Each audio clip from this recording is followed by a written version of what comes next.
सोने की चिड़िया कहा जाने वाला भारत। इस भारत पर हैवानियत से भरे राक्षसों की हमेशा से ही बुरी नज़र थी।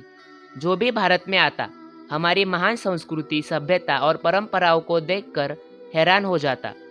व्यापार करने हेतु भारत में आने वाले यही लोग भारत को ही लूट लेते थे।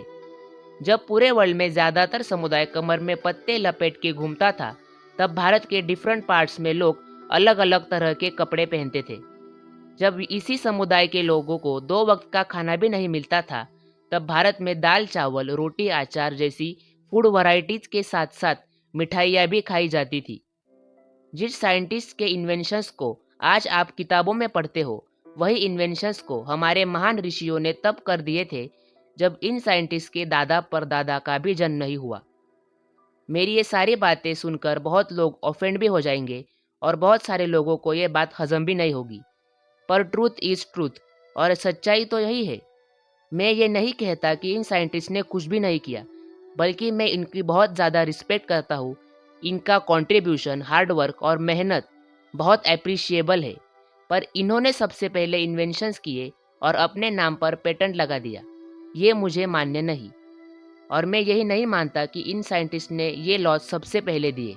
अगर आप मेरी इस बात से एग्री हो तो प्लीज़ वीडियो को एंड तक ज़रूर देखिए, और अगर आपको सच्चाई सुनकर बुरा लगा हो देन यू कैन लीव।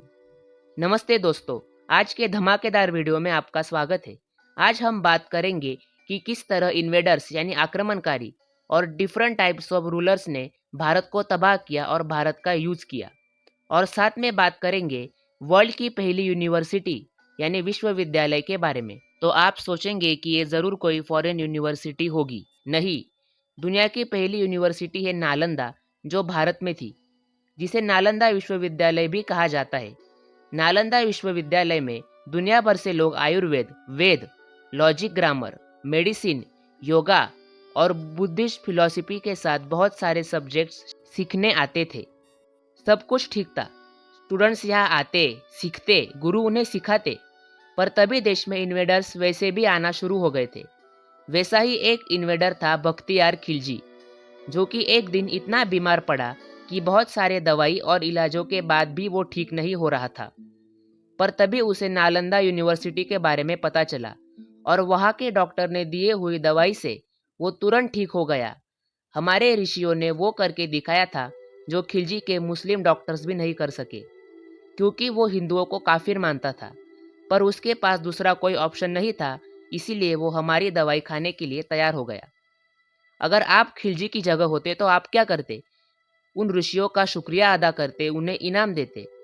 पर जैसा कि मैंने कहा कि ऐसे राक्षसों के खून में ही हैवानियत होती है। खिलजी ने पूरे नालंदा को डिस्ट्रॉय कर दिया और नालंदा यूनिवर्सिटी की भव्य लाइब्रेरी यानी ग्रंथालय को आग लगा दी। इस आग में कई ऋषि और मॉन्क की जलकर मौत हो गई। इतने बुरे तो राक्षस भी ना हो।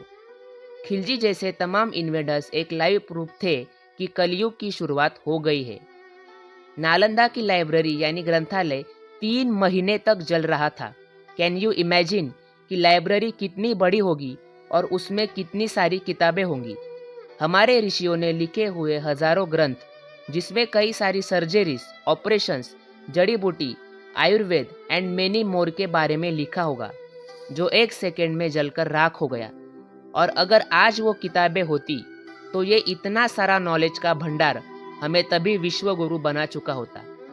बाद में खिलजी को आसाम के महान राजा पृथ्वीराय ने हरा दिया, और हारने के बाद खिलजी जब बीमार था और थका हुआ था, तब उसे उसके ही प्रिंसिपल जनरल अली मर्दन खिलजी ने मार दिया।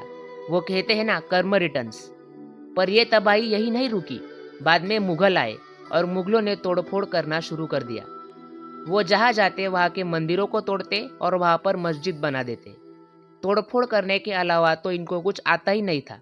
पर बाद में एंट्री होती है मराठा एम्पायर की, और सबसे पहले छत्रपति शिवाजी महाराज की। छत्रपति शिवाजी महाराज, उनके बाद उनके पुत्र छत्रपति संभाजी महाराज, उनकी पत्नी महारानी येसुबाई, राजाराम महाराज और अंत में महारानी ताराबाई ने मुगलों का नामो निशान भारत से मिटा दिया। महारानी ताराबाई के कार्यकाल में औरंगजेब की मृत्यु हुई और बाद में धीरे धीरे मुगल शासन का अंत हुआ। मराठों के आखिरी छत्रपति थे राजश्री शाहू महाराज। उनके बाद पेशवा बाजीराव के साथ पेशवाई स्टार्ट हुई और पेशवाई के बाद में इंदौर के होलकर, नागपुर के भोसले, ग्वालियर के शिंदे और वडोदरा के गायकवाड़ थे 4 मेजर पिलर्स ऑफ मराठा साम्राज्य। और इसी समय ब्रिटिशर्स ने इन चारों के बीच में लड़ाई करवाकर इन्हें हरा दिया और तब शुरू हुआ ब्रिटिश रूल।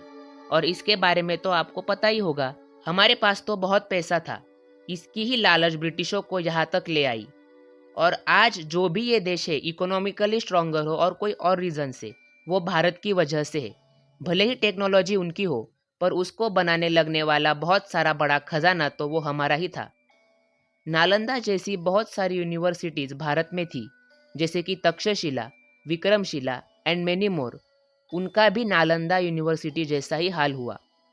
खैर, इसके बारे में किसी और वीडियो में बात करेंगे। अभी के लिए यही रुकते हैं। आज का वीडियो यही ख़त्म करते हैं और मिलते हैं अगले वीडियो में। अगर आपको ये वीडियो पसंद आया तो प्लीज़ वीडियो को लाइक कीजिए, शेयर कीजिए, चैनल को सब्सक्राइब कीजिए और बेल आइकॉन को प्रेस कीजिए। धन्यवाद।